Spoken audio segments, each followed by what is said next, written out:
sous la lumière des ouvriers et des paysans, ainsi que tout opprimé.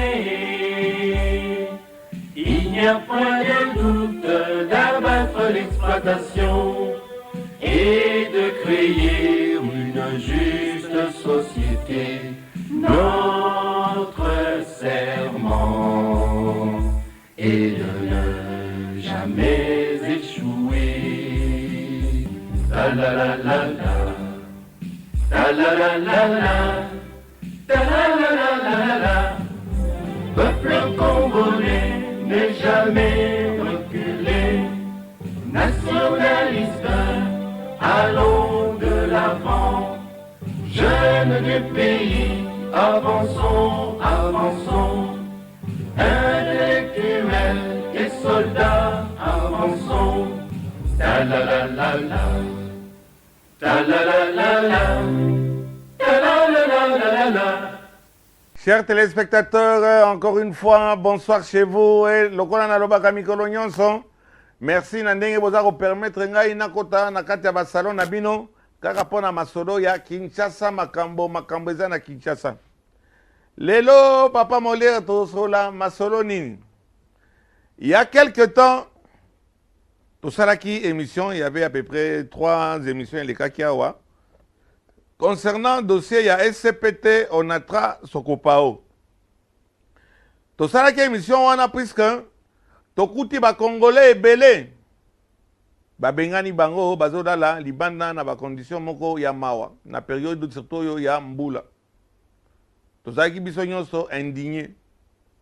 Tout le monde ba kozimingi, ba kitake sika wana, pa na pa de meroyeba. Li Kambonini, ezo leka. Ba tubakanisa ke, esika wana eza ya Onatra. Bato bakanisa ke esika wana pe Onatra ateka yango epa ya banani ya bananasi ananas puisque wana tokitaka esika wana depuis destruction dernière destruction esalimaka ozomona na bilili tokanisa ike bajan Onatra nde bavandaki wana bakovanda wana to bavandaki wana bayokamata barecense bango na recensement wana bapesi bango place na mpasa en leur disant non esika wana eza esika ya Onatra lokola ntango mosusu pa ntango mosusu lokola bakosaki bino bokamata bake kologe bango na mpasa toye okamwa 1 an 2 ans 3 ans 4 ans esika wana ezalaka mobulu dernièrement boye koyoka ke arrêté mibale signé par 2 ministres. Ministre Kabange Numbi, na ministre Koko Nyangi, oyo et permettre que bateau va se réinstaller ou bien bakamata ba teka bandambo dambo biteni et bimisi 960 biteni ya bandako oyo ke bato ba badako tonga bandako na bango privé et on atra aero bima gang ya film à bitin wana eze esika na biso toza na ba projet ya kosala na esika wana toza na ba projet pour na agrandir trafic ya ba train si pas même lelo mais après seulement biso ya congolais tosalaka ba prévision ya musika te ezaka maintenant tout de suite immédiatement bakei bafundani te epa ya likambo wana ekomaki epa ya José Makila oyo aza ministre ya transport ya esika wana ba réunion esalemaki to annonçaki awa que ministre José Makila bango na ba membre ya gouvernement bapesaki instruction mpona esika wana bakamata bazongisa yango Onatra tokanisaki makambo yango esili mais bakonzi mpe oyo basignaki mikanda wana dans quelles conditions tokoyoka yango batikali nsima te balobi non biso toza baministre d'état toza koagir selon batexte ndenge esalemaki ndenge basignaki eza d'ailleurs biso te nasololaki na ndeko na ngai Félix Kabange Numbi a promis que a otini langa moto kama pana ya ko expliquer bon akomi na ye na aux abonnés absents puisque le billet na makamwana asayelo mo ya mabete alandi kaka processus oyo ezalaki déjà entamé na ba prédécesseur na ye. La même chose avec ministre Kokoniangi oyo pe na sololaki na ye papa Molière sololaki na ye. Il était même question tout ça là émission moko pour na ko expliquer puisque bato wana nyonso bazokanisa que émission elekaka na Molière ezali kaka pa na oza problème na bato non ba autorité wana yi bango malamu na yi bango bien tamusu bakoselaki bango makambo tamusu makambo na diza pe ya solo puis mikolo bato bazoluka kaka mapango na côté ya Gombe jamais okoyoka ba autorité wana bakamati site moko ah non basaela ba soda bazoke na retraite ah non basaela ba fonctionnaire bazoke na retraite bokomona ka bakabakata ndako eza wana baza koteka batekaki awa GB botala bandako ezali wana et pourtant ezaka pembeni ya camp militaire moko bakokata pe basaela nifisike basoda basoto baza kosantasser un peu à gauche à droite mokolo kaka soda akufi pa bakundi ye bolongwe pe na ndako soda mosusu akamati akoti na place. Et pourtant mokonzi ya mboka alobaki bosala attention na likambo etali social oke pa na biso social ezali nde ya bakonzi oyo baza otonda te bazotonda te mboka eza nde ya bango bazotonda te. Mais na ngolo baloba mingi te baya kokamata lisusu baya kokana ngai nde boyokaki ministre moko alobaki azosala tout mpona ke bakamata bakanga papa Molière okanga papa Molière na likambo d'abord okozwa eloko moko te.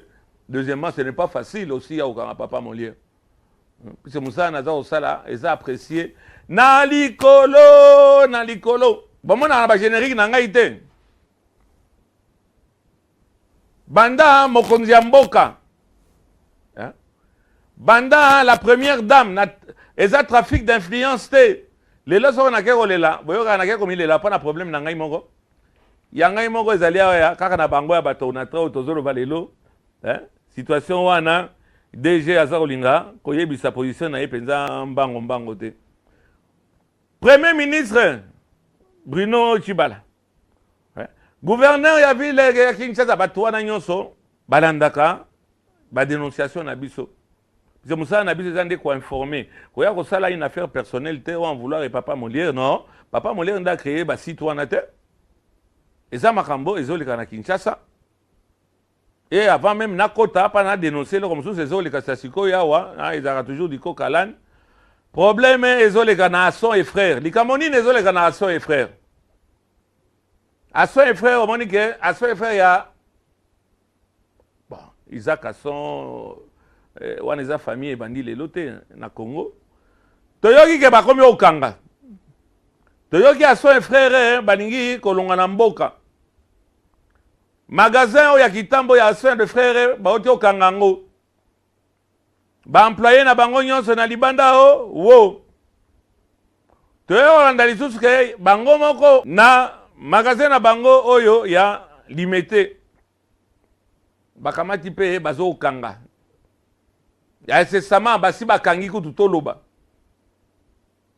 ba service minimum eza wana soki bazokende wapi eyebani te kaka na so et frère toyoki ke magasin ya monene eza na ville bakamati basi bateki yango na société moko sud-africaine société wana oyo eza koluka ça fait bambula na bambula ezoluka ndenge nini ba sud-africain bayepa na biso nzela eza molai te banda Sud-Afrique ti awa nzela rai ezali rai wana oyo komema biloko te na port oyo ya biso esika bato bazolinga koteka pa développement biloko ebanda koya te banda kaka Afrique du Sud awa botala ndenge nini bazambien baza koliesa Lubumbashi mpo na chemin de frères eza kotambola chemin de frères wana mpe ekokende ti awa elongo pe awa bon ekomi tia même na qu'est-ce qui se passe toza lokola pays moko toza maudit mais cependant néanmoins qui que quoi dont où on a la conjonction de coordination à son et frère toyoki yalingo kanga puisque bateki déjà oya ville ya kitambo basi bakangi ya limité eza kokangama yo toyoki ba taxe leki mingi Bataxe de Kimi, monsieur le Premier ministre, Bruno Tshibala, Olobaki opesa inga autorisation, na okil kamaningo na kamata, na dénoncé ango. Le patron de Molière, mon ami Nembalemba, m'a demandé si je parle lingala. Oui, à ma manière. Hein? J'en parle à ma manière. Je dois avouer que je maîtrise beaucoup plus le Tchoulouba et le Swahili, mais le lingala, je parle. Ça fait 42 ans que je suis à Kinshasa. Mais vous savez, nous sommes tous un peu prisonniers de cette culture de vouloir toujours parler beaucoup plus la langue de Voltaire, etc. Mais on s'efforce, bien évidemment, de parler le lingala namekaka. Et nous devons avoir, dans le cas de la politique de solidarité, c'est pour ça l'entraide, tout ce qu'il faut. Namakamboya, Babola, Bazana, pas problème, les vieux, etc. Politique et zali. Les photos sont d'Abango, et tous sur la Kango Mingi. Voilà, des Comoliens, au Goko, quoi, la Pongi à bébé, la politique à gouvernement en matière ouana. Na kodénoncer ango boyeka ba ministre na yo ya gouvernement na yo ba komo lukanga ikea ba kangisa ngai bo kangisa nga na sali nini na émission nga na finga ka mutute to prévenera la population bayeba qu'est-ce qui est en train de se passer et que ba service à président de la République ba ça la rapporte wana bino bozo comme rien à signaler biso to laksa donc il y a quelque chose à signaler. Il y a un problème et Onatra, ma camisette tellement minée, ce n'est pas à moi à me faire l'avocat de l'Onatra ou le dénonciateur, il y a ma camisette le canon Onatra. Tobengi, moi, on a syndicaliste, na bango yo, dernièrement, tu peux ça qui est parole, mais parole n'a pas qui m'ont coussé 5 minutes ou 10 minutes par rapport à avocat, yo, bon, batumingi bazui, impression à mabe, nandenge, après ça qui m'koloana, ezaki jour moko à mabe, oya mi balé bayaki. Bon, ils ont droit, on a attrapé Atinda, Moto, un syndicaliste pour expliquer à nous, dans un terme facile, qu'est-ce qu'il en est exactement. Boutamuntu, rebonsoir. Bonsoir, Papa Molière. Armand a préféré Yomoko au Kamata, au se présenter l'Issoussou, puis ça fait au moins une émission Mingoyo, tout tika ki yo pour le battre. À vous. Ok, merci, Papa Molière. Kombo nanga c'est Armand. Oussase, Nazali syndicaliste, Nazali secrétaire général adjoint en charge de la communication et mobilisation. Awanaye, Poto Solola, dossier à Sokopao. Pour nous expliquer, to bandaki na yo awa, lelo, to komi niveau nini. Tokei, Armand ezara ningona toko bananingo yo, ba introduction ezara toujours milai wan toko mina suka émission, allez. Biloko moko kitoko et bandi ozanga, qu'est-ce qui se passe sur le terrain?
Des informations judiciaires.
Monique, le ministre va réagir par rapport il y a décision, tout la décision, il y a José Makila, il y a Azali, ministre des Transports, on appelle si Losako Bokulaka.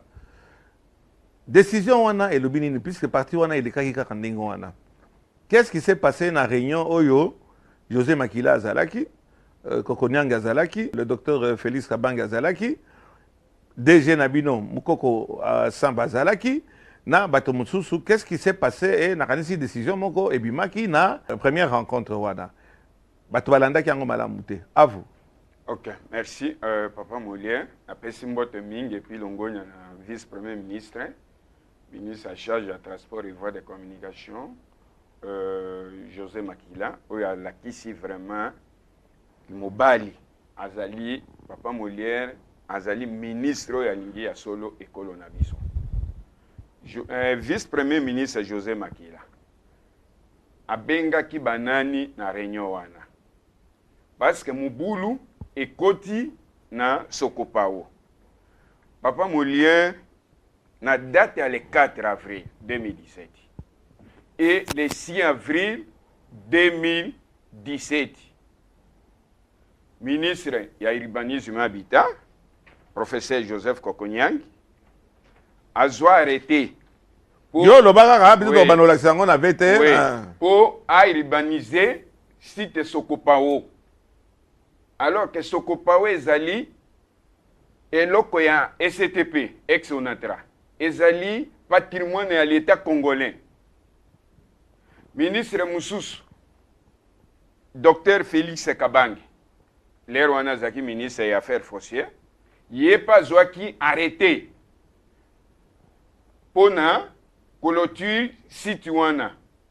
Est-ce que bazalaki na droit Papa Molière il y a cause de décision wana ndeti na réunion vice-premier ministre Makila na restriction ya likolo parce que ça secteur enaye il faut aye ba pour mubulu ekoti les deux ministres bazwa qui va arrêter na bango na précipitation bazalaki si le plan du droit bazalaki gouvernement ezaki démissionnaire parce que les 5 présidents de la République Anosaki qui a nommé nouveau premier ministre Oyo a signé les 4, Oyo a signé les 6.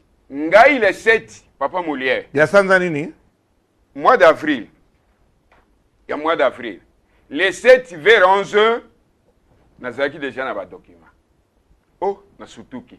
Comment ministre urbanisme et habitat alors que Kinshasa eza munene azana ba cité ya kuurbaniser belé. Comment a kozwa courage ya koya kuurbaniser site Sokopao? D'ailleurs, Papa Molière, est-ce que si le plan du droit azana compétence bango mibale? Non, na kopé so procédure. Mais baza ba ministre. Hein, wana signé en tant que ministre. Et SCTP zali entreprise commerciale. Il y a l'État congolais, zaki entreprise publique transformée en société commerciale. Statut Oyo, en fonction de statut Oyo, nde zako pesa chef de l'État. Joseph Kabila Kabang, pouvoir ya konomé ba mandateur na SCTP. L'État congolais azali le seul actionnaire unique na SCTP. Disposition Oyo, nde zako pesa chef de l'État, Joseph Kabila Kabang, pouvoir ya konomé ba mandateur. Sikoyo Papa Molière, on a ko désaffecté. Parce que na kati ya statut capital social ya SCTP. Tangoulé wana biso to yebisaka premier ministre Muzito. Réforme oyo za kusala, boza ko précipiter. Lobby ekotia ita congolais à genoux. Est-ce que tozali bozali prêt? Bayokela kabisote. Les lois à l'université, explication comme ebele. Mais conséquences des alliés d'abord hier. Capital social wana Papa Molière, y compris elingi kolobanini, les biens immobiliers et entreprises, y a monde pesi valeur.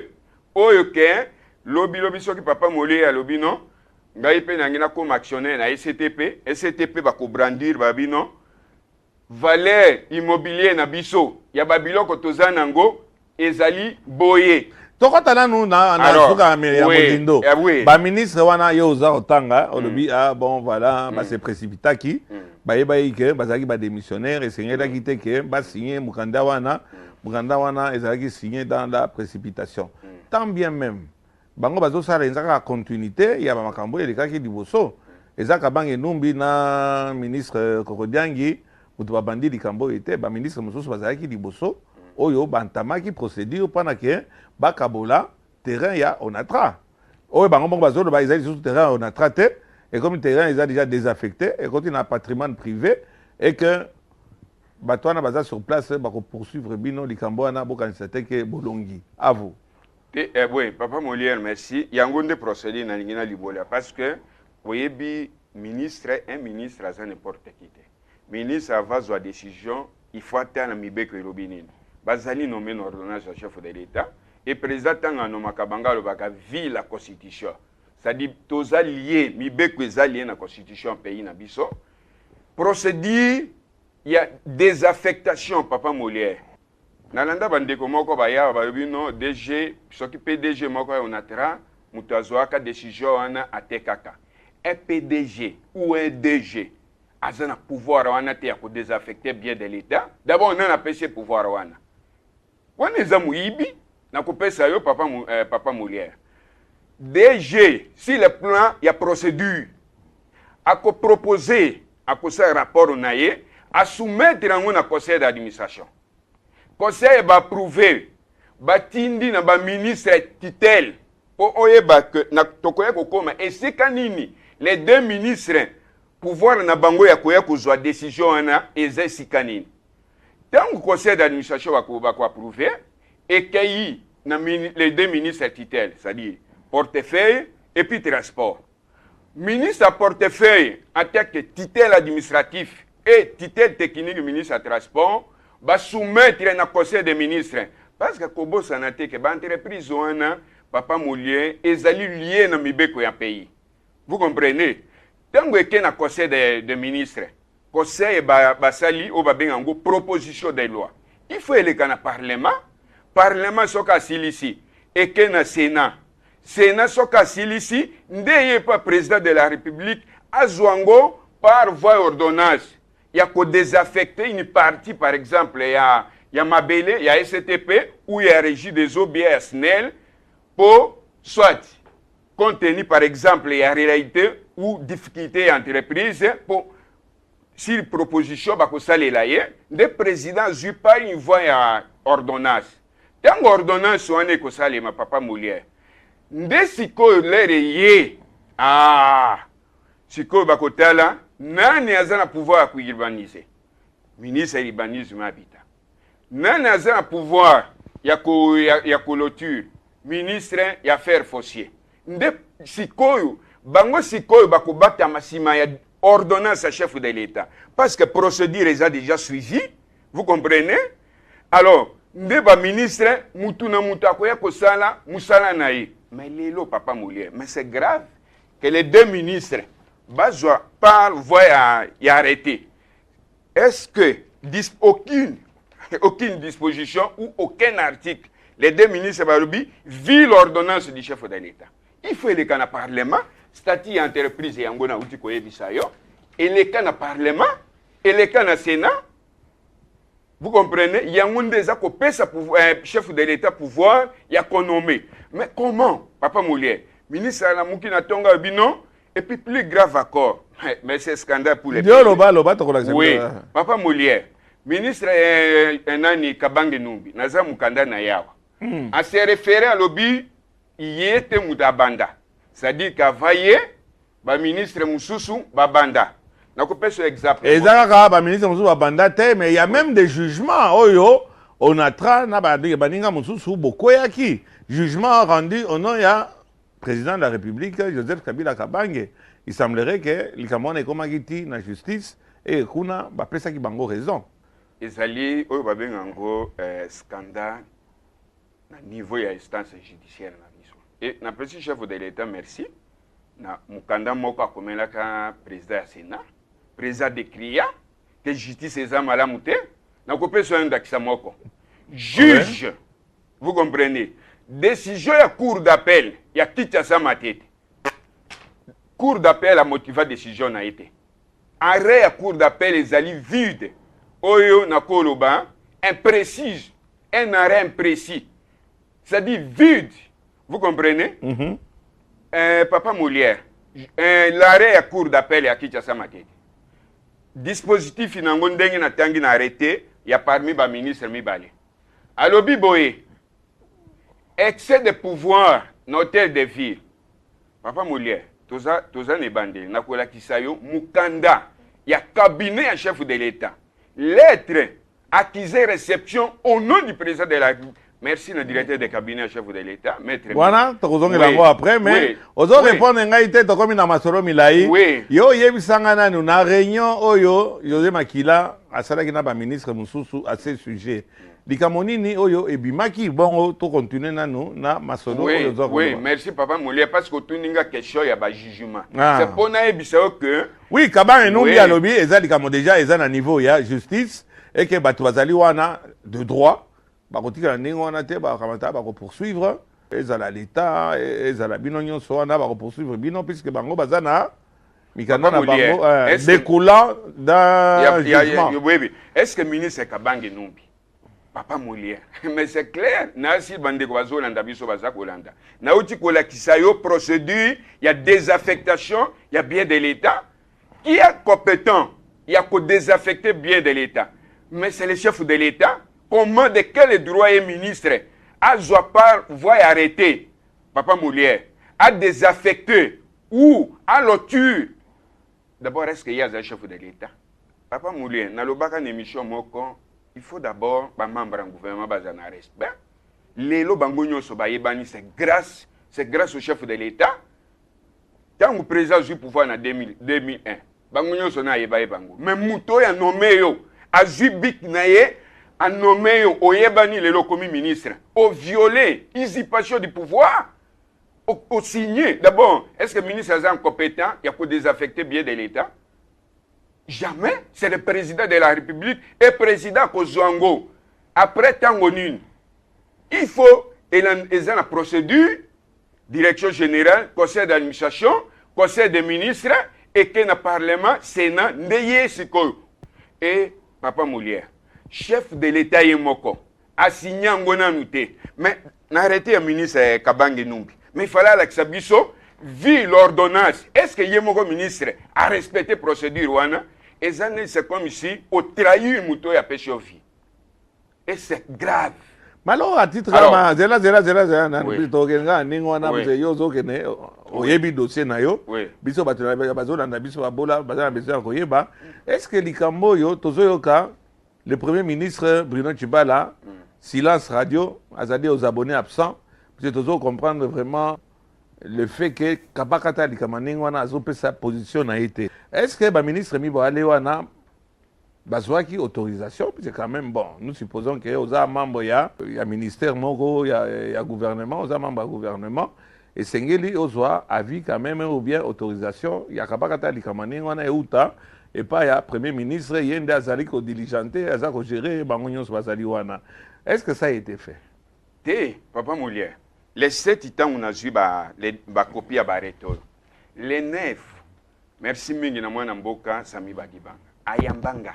La primature. Au pays Sami Badibanga, merci. Oui, non, Papa Moulière, mais Bible et lobby. Bon, on a eu un peu mbote. Sami Badibanga. Zako ebisayo, mwana mobali, mwana mboka Sami Badibanga travaille qui na tamuke, mais des beaux souvenirs ya yezali. Je vous donne un exemple. Dans le 9 ayambi, nga zaraka. Il y a des bonnes ou bien un exemple ou bien les amis satou, il y a bien. Il y a bien. Oui, na cité yango. Zela papa Moulière. Alobi boy. Azali même pas informé. C'est les 9. Azali même pas informé que ba ministre ba ju arrêté. Deuxième chose, to sola na ita moulayi. Na lobi na excellence, voici la procédure. Comment ba koki ko désaffecter bien à l'État. Mais pas y osant pouvoir en attaquer. Ah oui, c'est le chef de l'État. Vous comprenez? Mais, on a déjà sinakei. Pour le gouvernement, il y a des missionnaires. Oya koya, bo soumettre un dossier pour annuler. Adobi et zamabe.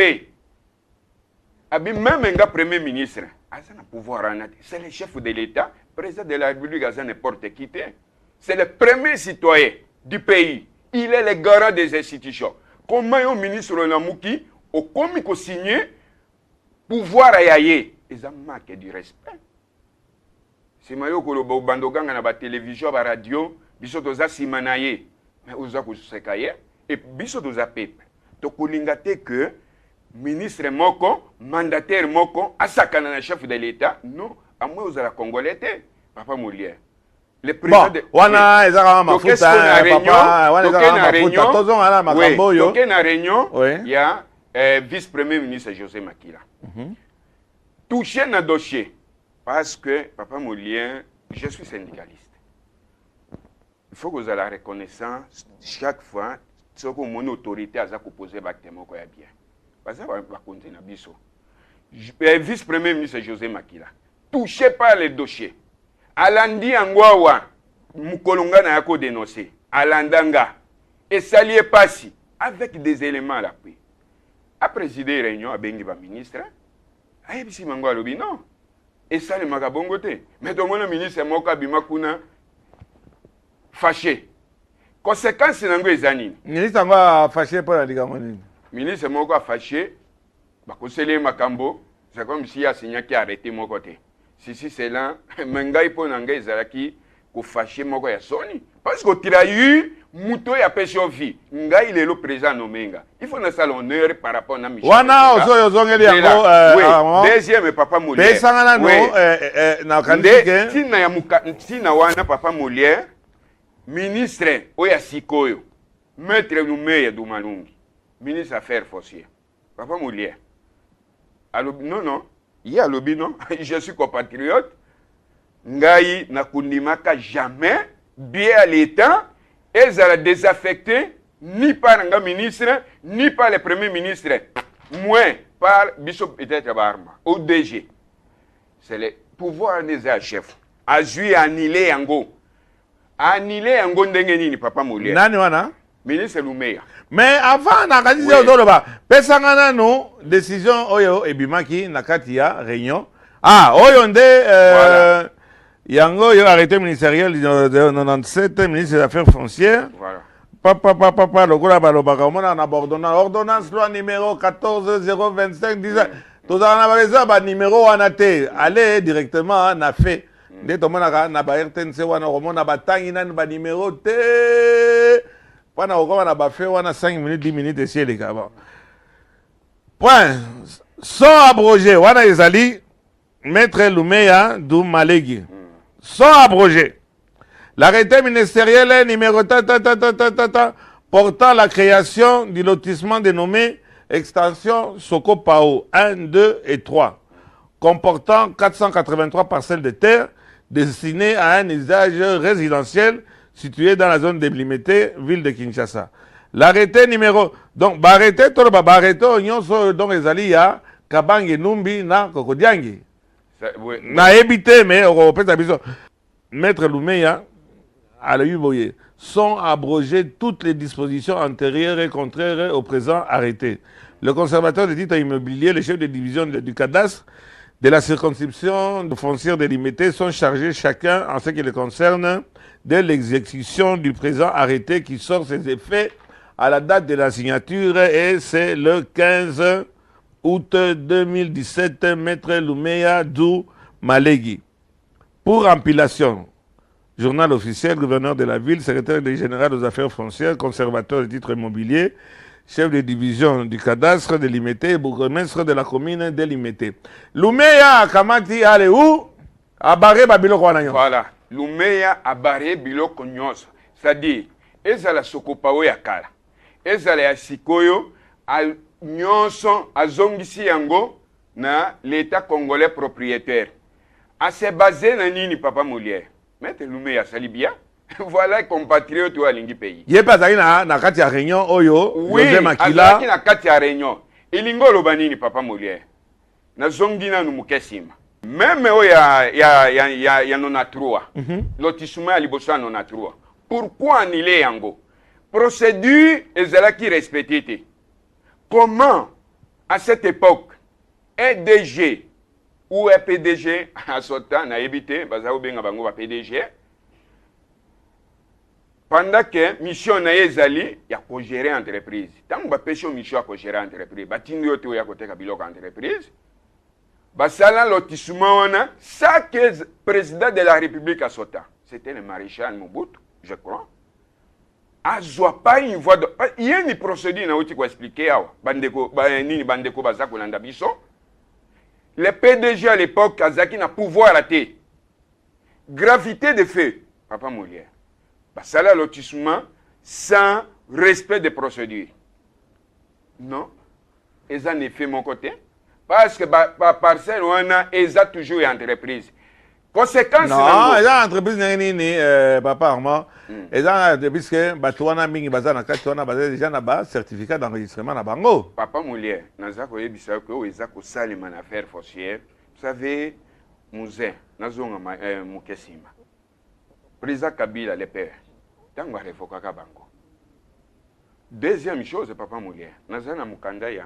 Yo lo bana ba revoka bango pani. Oui. Yo go toucher et pas ya musée. Un musée aller on a droit à décision ni. Oui, musée a droit à décision Papa Molière.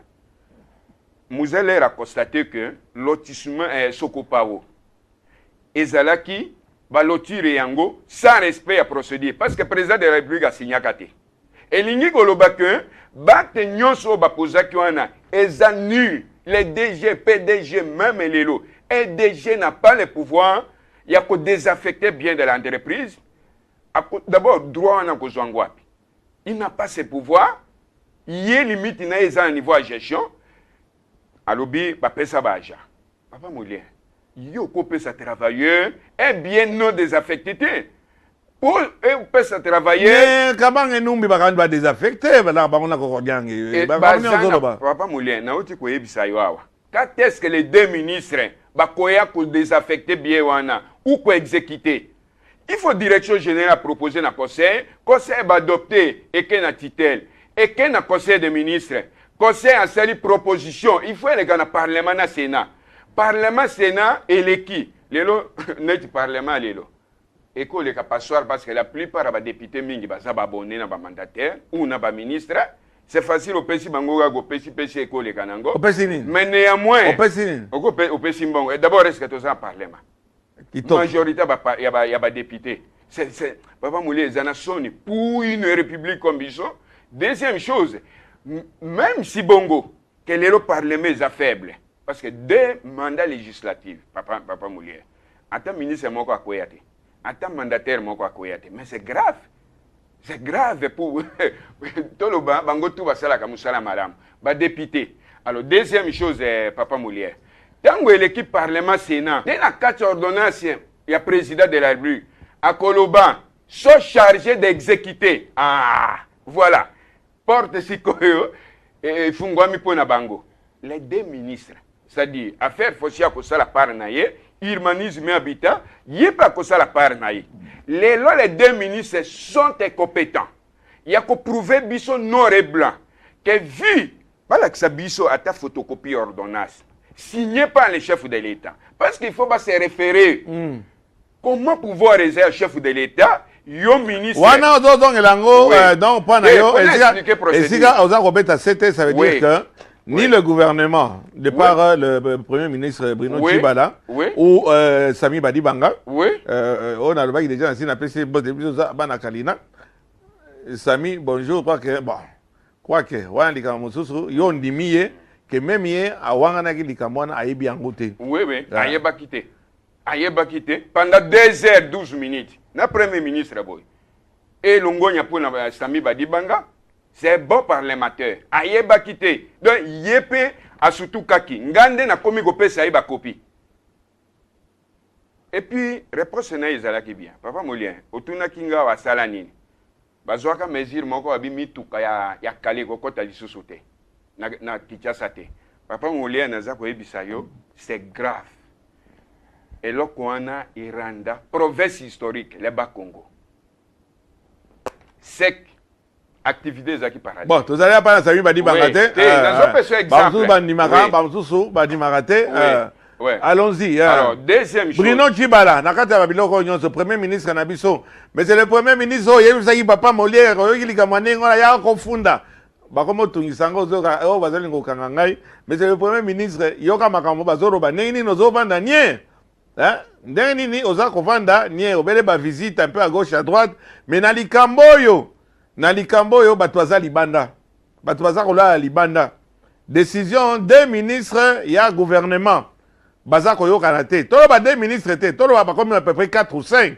tokokamata José Makila vice premier tokokamata Kokonyangi tokokamata Félix Kabange Numbi tokokamata Lumeya aza na kati tokokamata mama portefeuille mama Wivine Mumba on dirait que Kokoso ezali na gouvernement boza koze koloba likambo wana te puisque boyebi ke ba intérêt na bino ezali mapango wana 960 bokaboli ezala kaka pa na bino na ba famille na bino jusqu'à vouloir aliéner un bien qui doit servir l'État bato oyo bato ya liboso bakoki kokamata ke ba défendre patrimoine à l'État ezali nde gouvernement na bino na ba membre ya gouvernement tozokama bango c'est ce qu'on nde bakomi en premier plan. Non, vice-premier ministre attaque Mobali à Télémaki, à Bengaki Bango. Combo. José Makila, le vice-premier ministre José Makila. Sous mandat. Sous mandat. Papa Molière.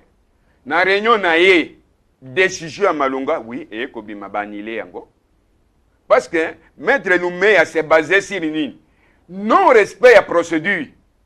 À moins que les deux ministres wana au bazwa qui les désarrêtés, ba opposer Bisso. Pas une ordonnance, il y a chef de l'État. Parce qu'il fallait vie, l'ordonnance, papa, vie. Papa Molière, gravité des faits. Moukolango, namoni ministre, nani Félix Kabange, a comme le premier ministre Bruno Tshibala pour justifier comment lotissement na yé à Salaki Yango. Pourquoi? Intérêt nini, oyo, exact question. Oui. Intérêt nini oyo Félix Kabange Numbi o aza ministre quand même ya gouvernement na oyo kebimaki na oyo ezali awa azali ko soutenir nani toloba nini bradage ya patrimoine ya l'État alors que ye azali membre ya gouvernement likambo wana na lobi nazomona ozoloba lobango bien te oui naza koloba yango papa Molière Il fallait ministre nani Félix Kabange a comme lettre avant on a quoi expliquer. Et deuxième chose, Papa Molière. On a expliqué pendant nini voilà oui. Décret. Est-ce que avant ya signer arrêté naie? Est-ce que ya qui même à Kosita il y a un ministre à kokaki kobenga service ya onatera direction générale. Je vous donne un exemple. Tout, oui, tout c'est parce que aussi titre administratif ministère portefeuille légèreté zamingi. Yo kanisi des ministres ngana yebi Papa Molière. Les ministres na zondaki c'est exemple l'un des nazopesa. Aujourd'hui, ministre, par exemple, comme vice-premier ministre, Ramazani Chadari. Aujourd'hui, le ministre Lambert Mende. Aujourd'hui, ministre d'État à la justice. Ou bien ministre Bongongo. Ou bien ministre Ingeli Foto. Ou moi, qu'on a bangaza ministre à portefeuille. Yo ministre affaires sociaux bien, urbanisme habitat. Ou bien un département naïe. Yo ko sana maseki. Ou ko mega kututé. Jamais. Tout le monde a exemplement qu'on a mis un ministre Mende. Tant que RTNC Zaki, et comme qui chaîne, il y a un parti politique qui m'a assiste pendant DG, voilà Mobali. Ou bien le ministre Ramazan Chadari. A eu ministère ou un moment comme Abbé, Moton. Mais les lots longo y en a moins boka. Les lots même affaire à Kananga. A télé mi pe a Tchekimia. Kimia pena comme na Obaka Mabanga Nengo, Kimia pena de Salamité. Portefeuille, Papa Molière. Ministère et portefeuille. Faiblesse ses amis. Comment les deux ministres bazui désaffecté bien il y a STP à société alors que yo mutoza ministre à département wana pe ministre à portefeuille au Vandinier ngai arma naza ministre à portefeuille yo muninga nanga ministre mususu oya kozwa décision na secteur nanga il faut za mobali wana Papa Molière il faut za mobali yo moko kubanga keko ya zawana wana ozobaka ne mama wivine oui faiblesse des amis parce que quoi Papa Molière les longs ministères à portefeuille et communauté ministère moko et comme ezawend pourquoi parce que est-ce que ba conseiller mingi même administration à portefeuille baza babonete parce que les lots même contrôle ba entreprise les lots ezakawo contrôle ya makasi ezate ministre alinga zo décision conseiller moko bengi DG et ba weza boye bomba enveloppe abonnement les lois d'administration koufi parce qu'abonnement même les autres ont crié parlement c'est parce que ba député belé baza abonné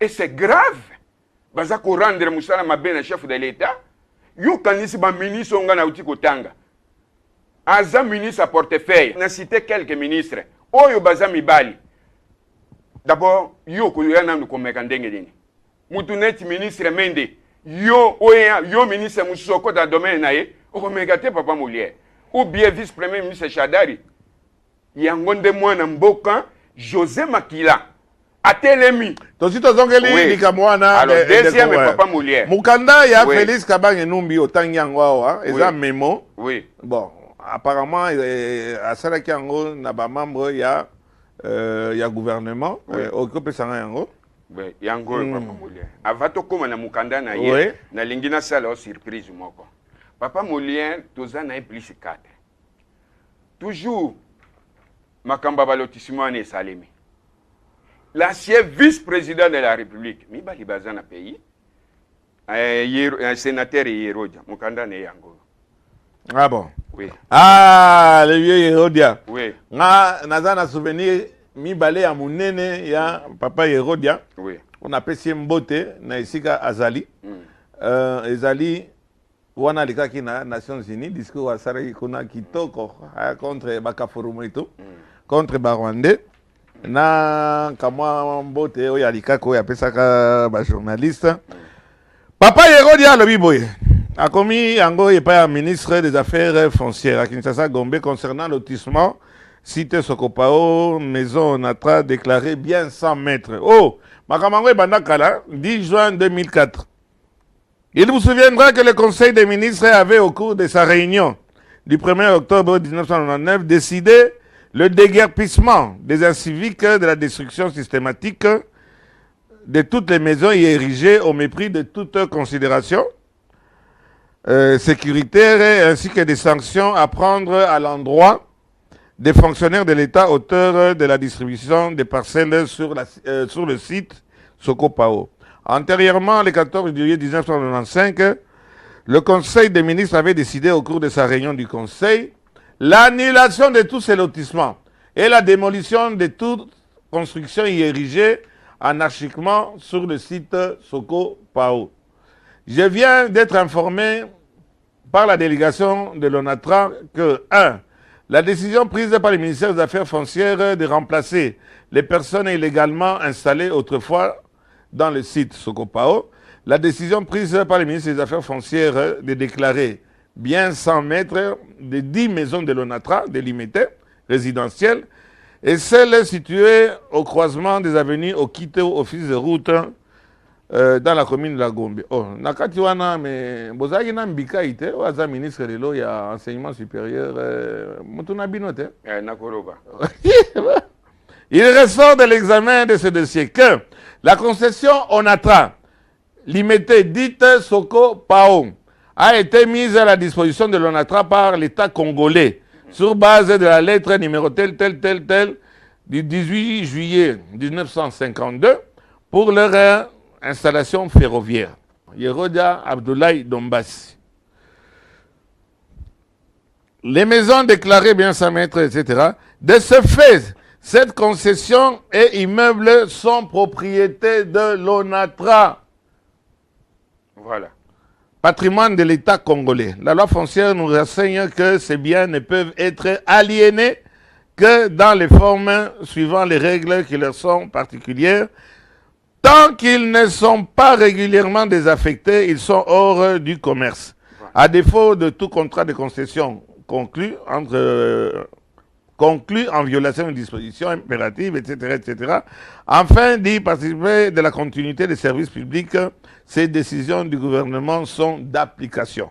Veuillez agréer papa. Yerodia Abdoulaye Dombassi a signé en tant que vice-président de la République. À vous. Ok, merci, Papa Molière.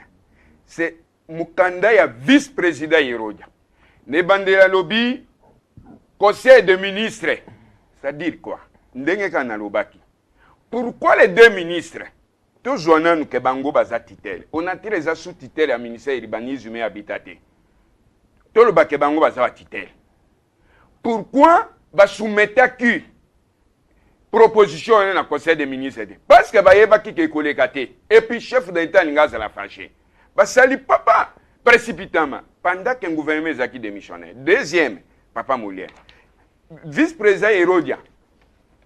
Tanga komi mukanda na ye, Papa Molière. Soko tangi na arrêté un ministre moko alobi non à se référer na lettre ya sien locataire à la primature Matata Pogno ya JE alobi exécution ba décision judiciaire. Lettre wana Papa Molière. C'est parce que conseiller moko ya Matata Pogno l'ancien premier ministre atonga na site wana. Ndakuna eza wana. Basala lettre wana pour un avantage na bango. Ba décision judiciaire Papa Molière. Les lois RDC. C'est au moins 99% ba décision judiciaire non exécutée. Ba ko exécuter ya Sokopao pendant que na uti kula kisaya OK. La cour d'appel de Kinshasa Matete a motivé na été parce que ce qui cour wana arrêt wana zelaka arrêt moko régulier cour alingaka se basé à se référer une ordonnance à chef de l'État désaffectant. Attention, pour ignorer. Il nous reste 10 minutes, Okay. On va se résumer. Oui. Deuxième, Papa Molière. Au Bamba chef de l'État, Boussototé, que yosa un arrêt vide. Les décisions judiciaires sont exécutées au nom du chef de l'État. D'ailleurs, procédure en à des affectations. Est-ce que le président m'a signé en Papa Molière, Nzambe, merci. Député Moko, Oyalingi Mboka, honorable Léon Moulumba. Biso STP. Toulouki, nanango, akoki kwa biso na démarche. Parce que les députés, bazali ba représentants na biso na parlement. Honorable Léon Moulumba tanga zu dossier. Akomeli président de la akomeli premier ministre, président en application. Papa Molière. Zo Mukanda ya directeur de cabinet. Ya chef de l'État. Oyo accusé réception au nom du chef de l'État. Parce que, soi-disant, les jugements sont exécutés au nom du président de la République. Mais le président de la République a montré que Zabo Soto a mettre fait. Mukanda Yangowana, merci mingi na chef de l'État. Ok.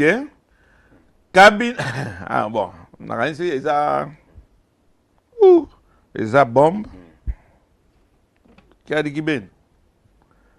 Honorable Léon Mulumba, boni okomi porté disparu, bozo yamba iso sous téléphone te. Mais wana commentaire to longa nan puisque oyo chers téléspectateurs ezali bombe. Cabinet du président de la République. Le directeur de cabinet, le 15 novembre 2017. Le 15 novembre 2017. Et l'autre, Zali, le 3 décembre. Ok. 3 décembre. Donc, il y a à peu près 2 semaines. Oyo Mkande Bimaki, mais Ebimi Nakati, ya bureau, ya directeur de cabinet, le 20 novembre 2017.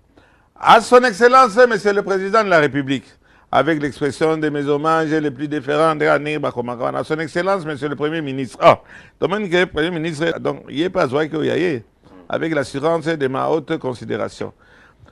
Monsieur le vice-premier ministre, ministre de l'Intérieur et de la Sécurité,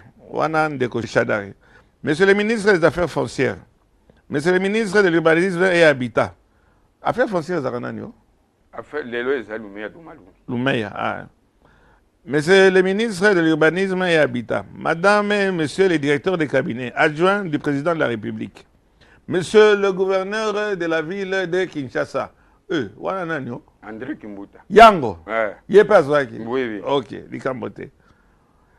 Monsieur le gouverneur de la ville de Kinshasa, Monsieur le conseiller principal au collège chargé des infrastructures du cabinet du président de la République, Madame la présidente du conseil d'administration de la Société commerciale des transports et des ports SCPT, Maman Vicky. Oui, oui, Madame PCA. Maman PCA.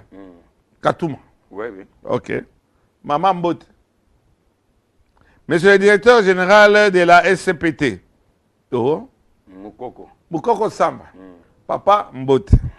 Mais tout le monde a une introduction, tout le temps, on a le but, ezali bombe, au Mukando ezali bombe. À l'honorable Léon Mulumba, député national, bon, concerne dénonciation.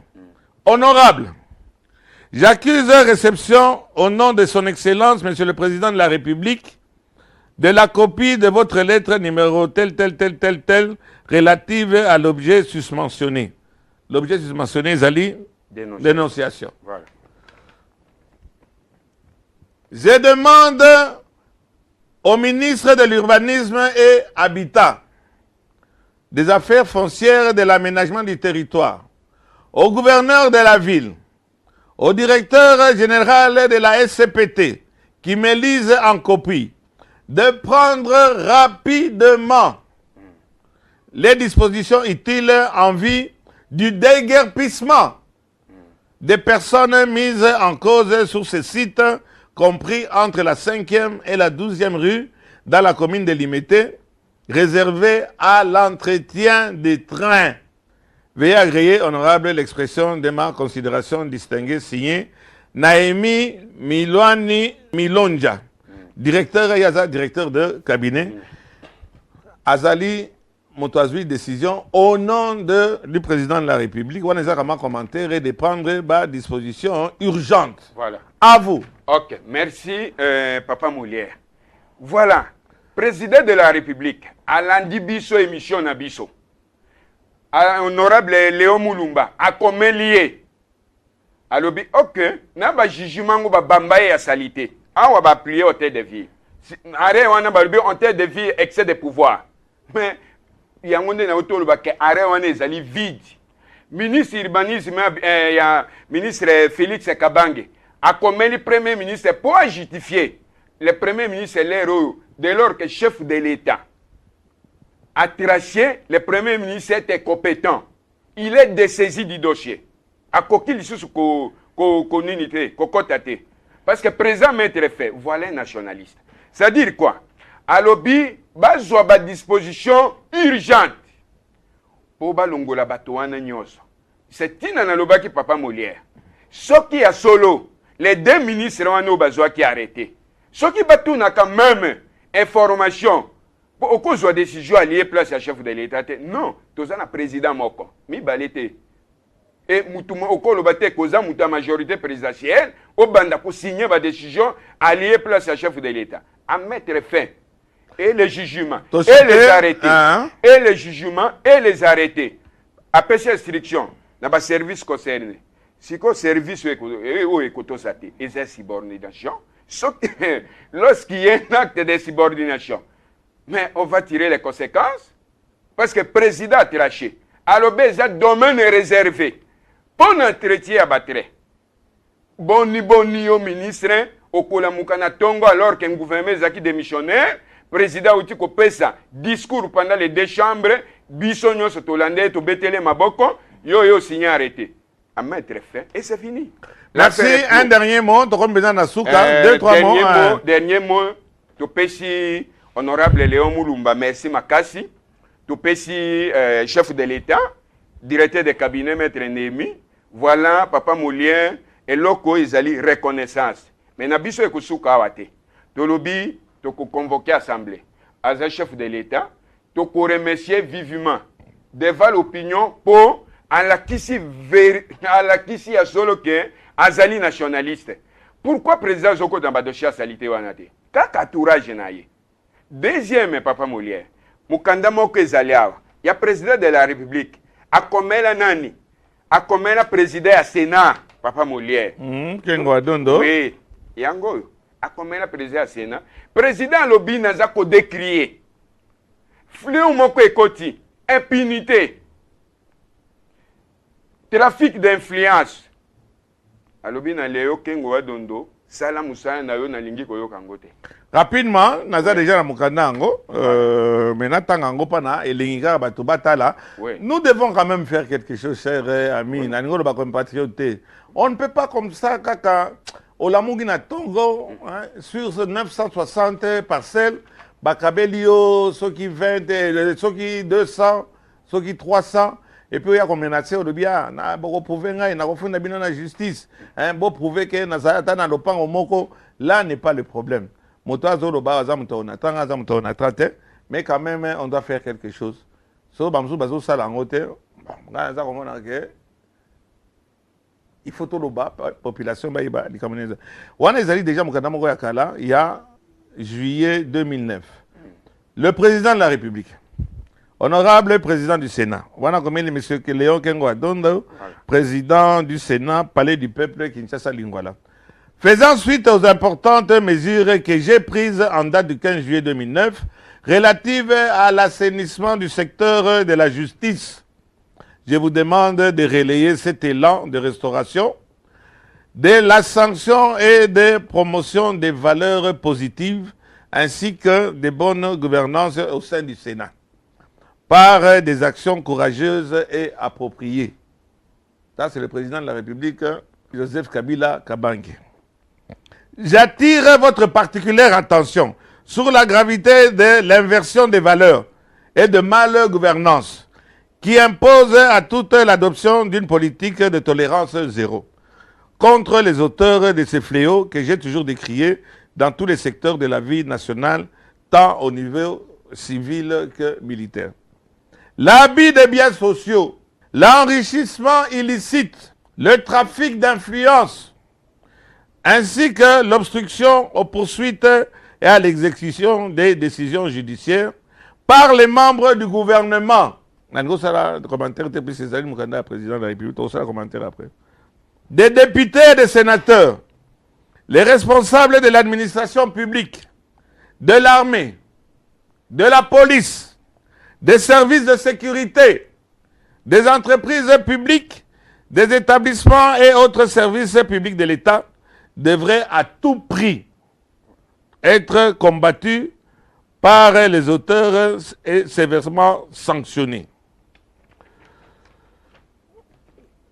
Je compte pour ce faire sur votre prompt engagement patriotique, particulièrement au niveau du Sénat, dans l'aboutissement heureux de la lutte ainsi amorcée.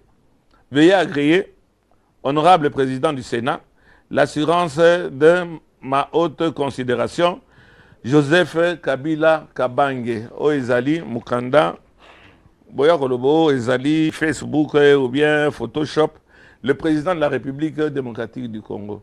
Oyaza Kolela, Kaka, Bamakambo, Yo, tout ça qu'on dénonçait, les lots. na ba trafic d'influence na ba menace oyo bozo ko menacer biso. Bon, tant que la président de la République, je regrette beaucoup. Yende a signé les Camboyo, Binopé pour se soumettre. Donc, na ba biloko na bino ba 4e riz. Na ba biloko na bino ce qui a ba décret etc. Je pense que avec la lettre que le directeur des cabinets a commis au nom du président de la République pour dénoncer comment on a relevé après mais chuter 2 minutes et merci. Nasengi intervention chef de l'État mengi na dossier social non atra. Les lobes travailleurs bazana 10 mois d'impayement. Conséquence nango toujours les membres du gouvernement. Papa Moulier, de 2012 à 2016. Gestion 2012 et 2016, il y a un gouvernement et qui entreprise en akaou. Et ça ba DG na bino, na ba directeur na bino bolingi ça se nini. Joseph Kabila Kabange andi aya ko boxela bino na lobby chef de non ngana zo 5 intervention na ye. Nini, vous avez un DG qui est là, vous avez des ministres qui sont là. Non, gestion il y a un gouvernement zaka coordonné par le premier ministre. Na lobby de 2012 à 2016. Je vous donne un exemple. Rapidement. Oui, to dénonce ça kangwa papa Moulier. Conséquence, il y a acte un gouvernement il 2012 et 2016 ba posant n'a pas ce exemple à port privé dans Matadi. Deuxième chose, les lobas j'ai 10 mois de paiement. Papa Moulier, et ça crime social. Les lobas tout ça, soko kena valve onatra. Papa Moulier chaque jour bibembe ba photo. Et c'est grave. Il y a un gondé to 5 intervention à chef de l'État. Ba travailler onatra bazala ka reconnaissance na parce que chaque fois to télémac. Ce qui to 5 na président hésite à garder. Ça vraiment il faut que vous allez reconnaître ça. Combien de mandataires bakenda? Grève pas à suspendre, grève pas à suspendre. Il faut que même vous allez reconnaître ça. To 5 intervention na parce que en tant que père de la nation, président Azana a plusieurs moyens. Il y a quoi intervenir pour toucher le salaire. Aussi, ils allaient aussi message na directeur général SCTP. Oui, il y a une question. Et bon, directeur général SCTP. Qu'est-ce qui s'est passé? Pourquoi est-ce que vous n'êtes pas payé? Oui. Tikana nous makamba dossier yo. Voilà. S'il te plaît, chers téléspectateurs, dossier autocollo ezali clos. La président de la République a dit ma décision. Na ça la commentaire na ngai clos. Mais tous donc il y en a nous na likambo Italie boni ba Jean ya on attrape papa. Yo za syndicaliste. Oui. Ti le loyo cumule na ba cumule. Qu'est-ce qui se passe? Ezali mes gestion papa Moulier. Ba ja lelo baza ko subir oyo ba benga ngo vraiment ezana mawa mingi. Ba ja c'est des innocents. Mes gestion. Pourquoi? Parce que papa Moulier chaque fois que biso to kiri oyebi syndicat musana na ye ko dénoncer. Tant que mes gestion eza ko salema. To za ko dénoncer. Ne boza ko dénoncer juste boko minye syndicat mikolo yo mafuta ndakala. Balobi boko tipe na kati ya mafuta ndakala, surtout so koti pilipili oyo mbuma wana pilipili mbuji. O baluba bandeko ya papa waza contre en tout cas pilipili mbuji. Boko mo lia soupe ndakala botina ba pilipili mbuji. Papa Moulier na ko pesa exemple moko. Exemple qu'est-ce qu'il y a exactement? Oui, tozana suka ya exemple moko. Na 2017 ya Oyazalaki kosala DG intérimaire. Papa Moulier to sala nani wana le DGAI Banguka to sala Carl Lewis. Oui. Oyasiyaki contre contrat ya Papa Moulier un intérimaire. Comment oui dossier on a payé photo zong la prise bazo kanisake Papa Moulier so azolo lelo makambo oyo Italia onatra ezali conséquence ya dossier ya Carl Lewis Banguka oyo adiaki supa ndakala alngaike akotsanga makambo bozoba. Nous espérons que Mokoko Samba pe Mikolo azo bouger na dossier en côté. Likambo nini il y a problème il y a paiement. Mais yangonde il y a ba salaire. Oui, yangonde. Ka koloba o batwaza okufa oui d'accord ben qu'est-ce qui se passe? Oui, yangonde na zoluba. Ni na oti koloba Papa Moulier. Syndicat gérakate. Emploi muta biso musana biso ko dénoncer. Ça dit mais acte de ya mes gestion. Na oti ko ebisa. Papa Moulier to sala plus de 7 grèves. Oyebi toza ba syndicaliste. En un moment tu observes capé. To tike le temps au corriger pe bakte na yo. Lelo Papa Moulier, ezali même appel na zo sana nouveau DG. Il faut avoir la responsabilité na ye, il faut assumer à fouta ba agent parce que quoi? Biso dossier e kangaki biso muke. Maintenant que chef de l'État a traché, tozoko tasiko na face. Non, on a le Kouta, Armand, Ozokosa. Oui. Dossier Oyo, ça n'a aucune incidence ni corrélation avec la paye des agents et ONATRA. Oui, Quand on a vu ça, ma foutate, un dossier, c'est clos. Oui. Qu'est-ce qui se passe concernant les problèmes de paiement? C'est la mais je suis un ani, tout le temps, oui, c'est là. Déjà, mon coco tangoye, les Azaki nommé les Thérèse Juillet. Mais je suis à Liboso, car Lewis Banguka, Oyo, Azwaki, Mikanda, Alingo signé pas n'a pas débloqué un montant, il y a 5 millions, etc.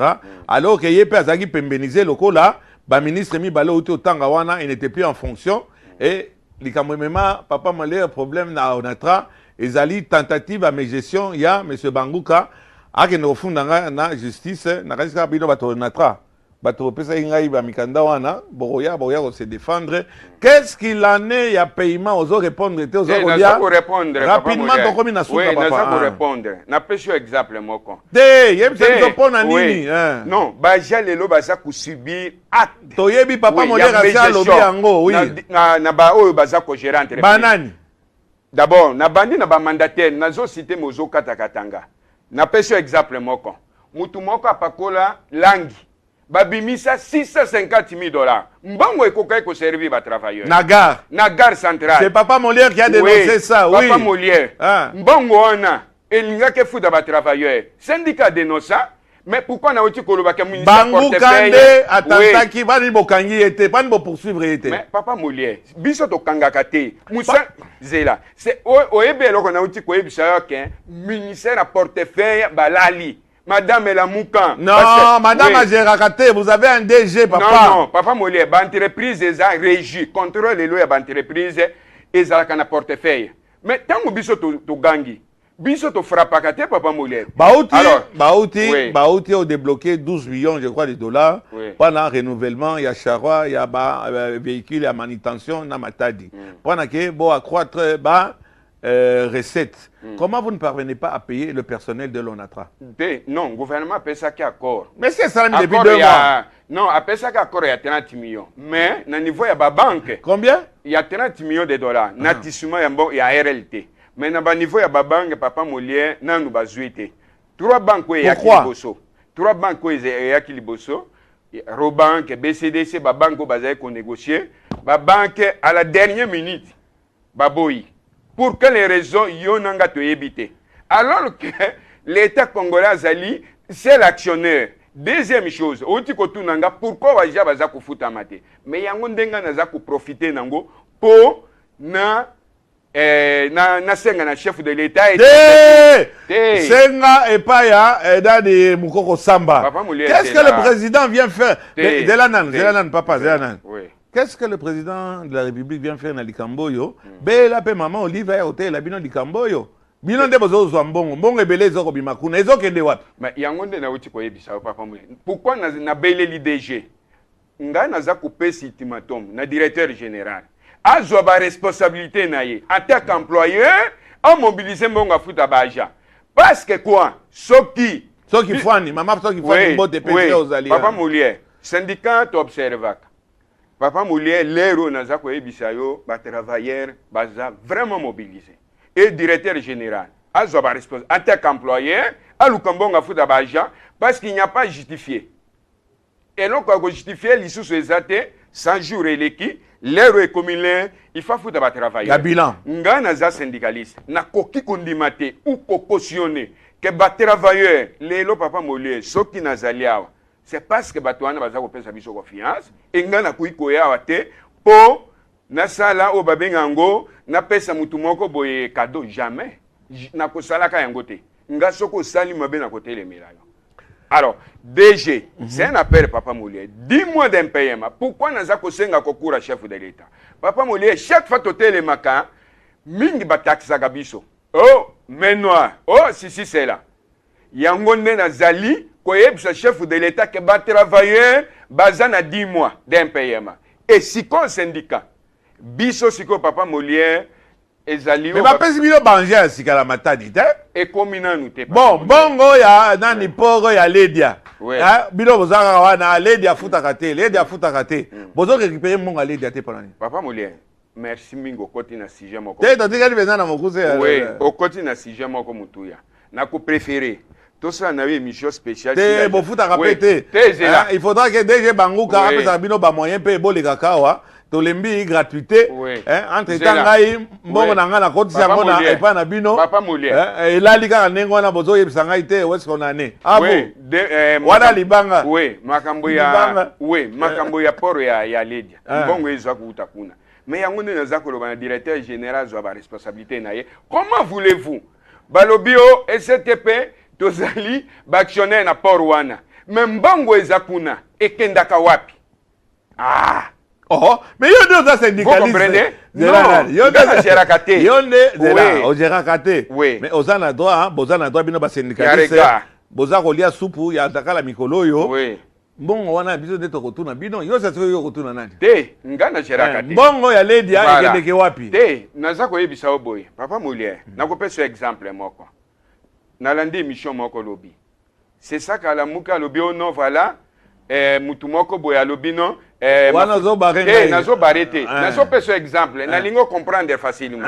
Nalingo comprendre facilement. Bon, natika nazo na Joshua onatara. Comment voulez-vous? Yangone naza kobele la DG. Parce que ça jour esili. Mbongo ya Ledia pare ya onatra ekendaka wapi? Epa ya nani? Epa ya nani? Nana liaka. Deuxième kobo sanate. STP bimisa 10 millions de dollars. Bapesa na Congo Airways pour la constitution à capital social. Si le plan du droit, biso STP, bazape na droit, chaque fin du mois, il faut payer sa part. Même bon, il faut déjà justifier. Parce que voilà, mais Ezali, avec l'accord, il y a José Makila, Ezali, ministre, il y a transport. Mais il y a capital, il y a Onatra, au lieu il y a ça, Onatra, et au lieu de ça, il y a Congo Airways, paka moko, avion, il y a Hélice. Ba Rwandais ba somi ba Airbus A3 oh faute ya ba Rwandais déjà na bina za Rwandais non seulement ça papa Molière te répondre ngate DG non déjà za Congolais za ba Congo alors bani bozo ba lika moke oh ba Rwandais oui deuxième papa Molière STP wana ba bimisa 10 millions de dollars ba pesa ngo na SNCC. Pourquoi on a voté le gouvernement en 2012 et 2016 les lots pour SNCC a pesa ba locomotive na STP baboyi mais mbongo na mbongo ya société ezakuna. Voilà papa Molière merci grave. Merci beaucoup na kanisi message na yo eleki mais quand même question na kotiko ke ndingo wana te na kangingolo na ba poali na ye mbongo oyo ya compagnie ya ministre Bahati Lukwebo concernant problème à bâtiment o azana nyongo il va y avoir que nous nyongo wana na nyongo wana eza na compagnie ya monsieur le ministre Bahati Lukwebo. Il y a une information et qu'il faut un mois. Il y a salaire, il y a l'argent de fisc à Kinshasa. Bon, il y a une situation dans les années. Papa Molière, c'est. Non, tu ils ont ça la chose. Chite ya Basnel, Basnel Moussala Mabé, Bangoso Bangona, Tokovande la Bango Mikolo. À vous. Oui, merci Papa Molière. C'est l'information Ganasana. Merci à vous poser une question. Balobi on remena belé papa groupe taverne te nazal connaître combo ya société wana groupe taverne taverne nazal nyongo combien taverne bazako devant na STP il faut na vérifier bien mais en tant que syndicaliste ponga kota na gestion te à peu près à peu près 1 million et quelques 1 million oui et que groupe taverne afuta kini parti na STP et ça le mandengeni mutumoko boye sujet gabonais mais ça gano. Oui. Ça c'est fait ndeko Armand nazali apana o régler ba problème ya SCPTT ngai moko nazana kati ya problème na kosala bientôt émission puisque nazozela l'état la justice a lobby bo temporiser boyo kana à l'amiable wana isa un autre problème biso problème na biso ezaka pa na ko dénoncer na auto dénoncer 10 millions de dollars 1 million de dollars o isa et pas ya ministre Bahati Lukwebo oyo ti de loyo azofuta te pa nini pas ça ministre non il y a lobby non mais ades mais ça ganonde fa futa agana lobby yende fa futa o via ba document gravité ya pas ni bazo funa bango te mboko samba azofuna bango te non STP ba sala ki mise en demeure ba pesa ki groupe taverne. Et ça les mis na mise en demeure. Mise en demeure ça déjà sur 6 mois. Oui, mise en demeure mais ça gagne. O yazali sujet gabonais. azalaki aux arrêts baexplice lero tozoloba na yo aza na Gabon. C'est-à-dire NCTP sikoyo aza en difficulté ya koyeba et groupe taverne et Mesagano. D'après Mesagano dans ma document, c'est groupe taverne Moutaza. Merci Armand. Voilà, surtout merci na dossier Itali SCPT. Dossier Itali Soko Pao. Problème ya Soko Pao, chers téléspectateurs, papa mon lierté. Moussa na biso ka ningona ko fouiller dans les poubelles et ko rendre biloko bazolinga ko bomba, ko fina, population continue kaka et continue ko souffrir. Après ça boluka bolobi, boluka mutu papa mon lier. Na sepeli na ndenge président de la République. Je dis bien le président de la République. Ngaïté, Mukanda yango wana, soy cabinet président de la République, ba kyotinda moto balebi non Mukanda wana eza lokuta. Tozali prêt soy bokangi bisote. Tokolo bango kaka. Mais le président de la République a commettre clos. Problème ya Soko Pao, bo s'entendre incessamment. Ce qui directeur de cabinet oya commis na kombo ya président de la République Mukanda wana ezali papier ya okangamikate papier ya okangela bitumbula. On va voir si ça va être exécuté ou pas. Batoyo botongi légalement ou illégalement na site Soko Pao boyeba que président de la République à travers le directeur de cabinet nae c'est kiff dans lui bien bazako et urgemment ba pesi ordre ba ko buka bisika wana nyonso incessamment. Nous espérons seulement que ba Rosela quand même ba fêter les cas hein pas bati yango en application et puis humanité rezangate ba toana baza ba bola il faut que luka et sika nini boluka la bango solution wana ko utate pa ya mama Olive te la biso likambo bolinga ko zala ba konzi et comme likambo moke c'est ce que ah non to bengi président de la République. Président de la République akamata akendo kota na makambo Itali ba mongo na baluba bazo boyela isika wana. Ah boni boyeko bolingo za la bakonzi bosala musana bino. Donc dossier alikoso ya liboso yango wana je dis bien liboso nous attendons na batu bozali wana bo s'entendre ce qui papier ya président de la République ezali papier amikate te on va déguerpir batu wana nyonso. Comme ça, na bato ba signaki ba décret wana boka boka dans justice boka no senga nani a signaki mikanda wana voilà président de la République a lobby il faut pour intérêt ya mboka pour intérêt ya onatra pas d'intérêt que il faut total la extension. Comment voulez-vous mais c'est une histoire de fou. Bino bato bozali na gouvernement des ministres boka ne ko aliéner patrimoine ya l'état. Oyo avenir, plus avenir, et pas na bino ezalakate, c'est maintenant, immédiatement, tout de suite. Pas na koteka, ba mapango, botonga bandako na bino. 960 bateaux, ba aliéner toute une société. Tout ça ko tendre na développement, aménagement, azema que boza la pessimiste, boyebi ke mboko eko bongate. Boke no koteka, on attend, et si ba train ezakoleka. Bino boko lo tonga bandako wana. Tozo lakisa bibembe boni. Train ekati bango à 3 morceaux. Bakamata ki batonga ki mir. Bakati babomi mir wana bozo continuer ko tonga pembe na barai. Cautionné par qui mesure wana? Ah non, ba ministre bakamata ki ba signa ki ba décret alors que bazaki déjà pembenisé, bazaki sous na gouvernement. Sami la badi banga yo lelo abando sala ba témoignage wana zalaki wana alobaki nini nazalaki baba baba lelo président akati likambwana likambo on atra pas ni tout le temps likambo on atra na yo papa molière oza akati ya makambo on atra wana to bana na problème à contrat na yo boni to sala ngo pe émission mais finalité zanine pourquoi est-ce que les agents de Onatra bazali payé ba chemise enzuluki et comme il lokola o ya RVA to kota ki likamwa na problème ya RVA ba someli bango lelo ba chemise ya sika ba chemise esila makila o soko betika ka salibo ye pia omoni mo kongonyo setika lipolele string mais nous avons dénoncé. Bajan Onatra. Au moni bilingue bibi misisa. Na kozela pendant 10 mois, bozo nyokola ka bango pe na ba faux salaire ya ba $100, $150. Et ça peut kobimate. Alors que entre temps ngana cité kawana yemoko bimisi yango.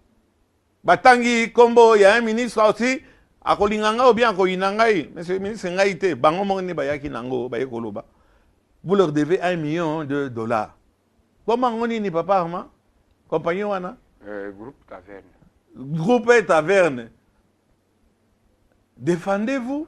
$1 million wana bako futa ne fils que 1 mois. Puisque enveloppe salariale na kadisi ya ba agent et ça à peu près na combien de ko Les impôts na futa Kinshasa za 3 milliards 800 millions de francs congolais. Attends ndambo wana ata ba veuve bako futa bango na 1 million bozolo ba non. Mais la République Mobimba est à 5 milliards de francs congolais. Di Cambote. Attends, di bati bino pona wana te. So comme on est kokite mais démissionne. Na ligo s'étendre mingi na likambo ete na sepeli kaka ke mokonzi mboka. Monsieur le directeur de cabinet Naomi. Félicitations na courage na yo et mettre fin na ba bino bozaro Bozako s'est targué que ah non bozana jugement au nom du président de la République. Jugement ezali na kansi lettre yo de jugement au nom du président de la République, au nom de la président de la République, président de la République qui moko lobi que likamwana na mai wo bazong selango onatra abanda puis bisika wana eza bisika citerne basokora ba train ezali bisika train ezalaka ba balusiango pala sans ya train puis train qui neka ndingo yo esika wana ezali stratégique pour le développement ya chemin de fer na biso baninga botala Zambi eza kolie salelo Lubumbashi pani ni train na bango ezali lelo marché nyonso ya secteur tolo ba ya ciment bozo sa na ko puisque la plupart ya ba kolo ba camion o eza ko sala entre Matadi na Kinshasa ba propriétaire ya ba tracteur eza ba privé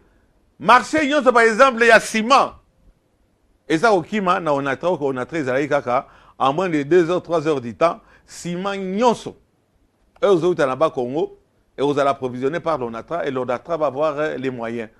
ONATRA pendant que train et Longamatadi et comment à Kinshasa 8 jours, 15 jours. Administration est allée plus que lourde. Monsieur Moukoko, il faut passer PA Kamata à bouger dans côté administration. Bapor nyon so monde bapor lokola ba baramoto. Ba gris mignon ces autres qui m'assasko les autres qui t'assasko na baramoto pas nini ONATRA so gris mais quand il na ONATRA il faut attendre 7 jours, 8 jours pendant Ozoa, marchandises nayo. Encore une fois, wana, il y a beaucoup de choses à faire. Et pas ya, mokoko samba, batio wana, ezate ke lelo, ba syndicaliste, ba ya koli la kabalubia, non, to sengi, papa, implication, il y a président de la République, négatif, tu es là, assume-toi, si ça ne va pas, démissionne. Ba Jean Bazali, un pays jusqu'à présent, ça fait déjà 3 mois, ou non, 10 mois, pardon. Depuis Ozali wana, ça fait 3 mois, 4 mois. Nous attendons à ce que le mouvement Moko Salema, 1 million, oyo, bazolo, 1 million, oyo, il y a ministre Moko, to Tangi Kombo, yenda Tangi Kombo. Songi.com. Monsieur le ministre, Soza un nyongo, il y a Baja Onatra. Nyongo wana iko salata, e futata, batwa Kinshasa to ba veuve wana pe basalipe, bazako futa veuve 10 000 motema ma bé. Une veuve touche 10 000 francs congolais. Moubaye na ya salaki on a traité 10 000 francs congolais. Pendant qu'on foutait 10 000 francs congolais à Autosala, 10 mois. Et entre-temps, Karl Lewis Banguka. Papa Ngan Zilaka ke no funda. Omeki o falsifié. Faux. Nde yango meminga oke o funda ngai pa ya vi Katumwa, président du conseil d'administration, un faux rapport. Yonde olingai ko bimisambongo ya réflexion ya gare centrale. Combien? 650 000 dollars. Soke za lokuta. Mais kendo funda te. O kendo funda nani? Kendo funda bati onatra oyo babimisi bamikanda badirecteur oyo onatra babimisi bamikanda wana. Donc voilà ce que mboka na biso ndenge ezokende. Namoni ke na choqué o mingi papa Armand, peut-être deux mots. Namoni ozoti kaka bon monsieur, toi allons-y. Merci papa Molière. Et là on a sengi na poe to pesi chef de l'état pour na dossier sokopa une minute. Pas nini ozo le temps ra chef de l'état papa. Papa Molière, ezaki dossier moko costaud. Ah, pas nani me réponse oui. Pesi à mettre fait.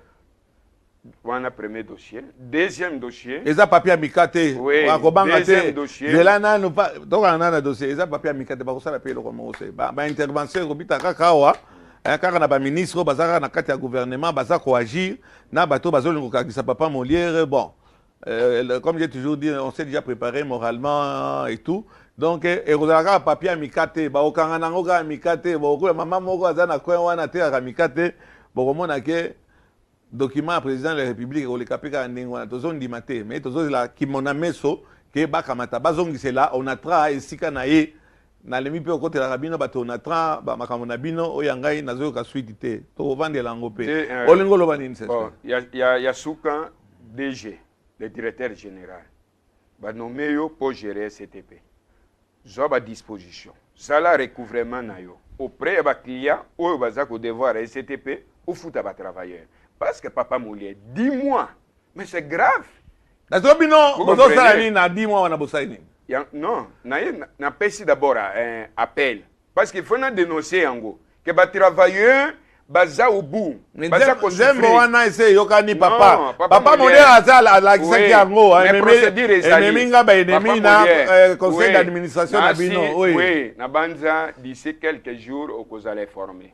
Procédure omoni biso toza ba légaliste. Faut moni a dit partenaire ba si prenne kaité. Faut pas ça ita. On a lukaboy. O boutique la ngana kene na ba bank. O sisi sela. To pesi tawana. Sikoyo porte linge kangama. Musa na biso yango wana. Pourquoi papa? Ya okanga ba porte. Oui. Pourquoi papa Molière na se référer na chef de l'État? Ya digibene. Yo li des armes cassées. C'est-à-dire que les mandataires sont nommés. Les mandataires sont nommés par l'ordonnance du chef de l'État. C'est le président de la République. Nga syndicaliste. Nga no magabangote. C'est pourquoi tu sens intervention. Parce que l'air tokoganga. Papa Molière. Yangwana, bomoni, tozui syndicaliste, aya à lobby, à se défendre, à défendre très bien en ce qui concerne le patrimoine Nabango. Où ils allaient aliéner, c'est une histoire, ils ont folie. Comment veux-tu pas suspecter Binoté? Yo ministre d'État, bino ba ministre d'État, bozako se précipiter pendant que teka mabele oya l'État, mabele oyo ekosunga avenir ya mboka na biso pana tozana tendance quand même to se développer.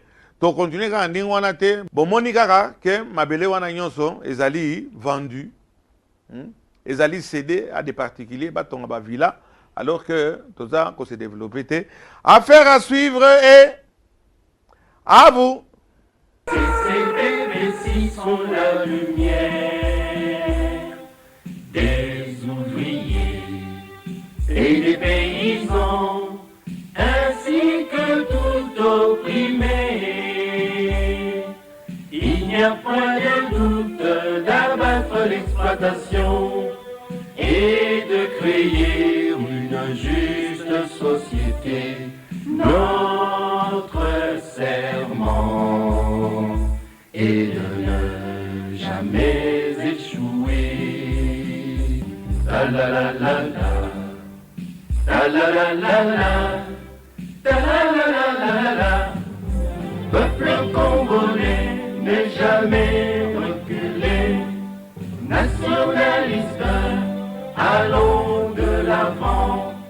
Jeunes du pays, avançons, avançons, intellectuels et soldats, avançons.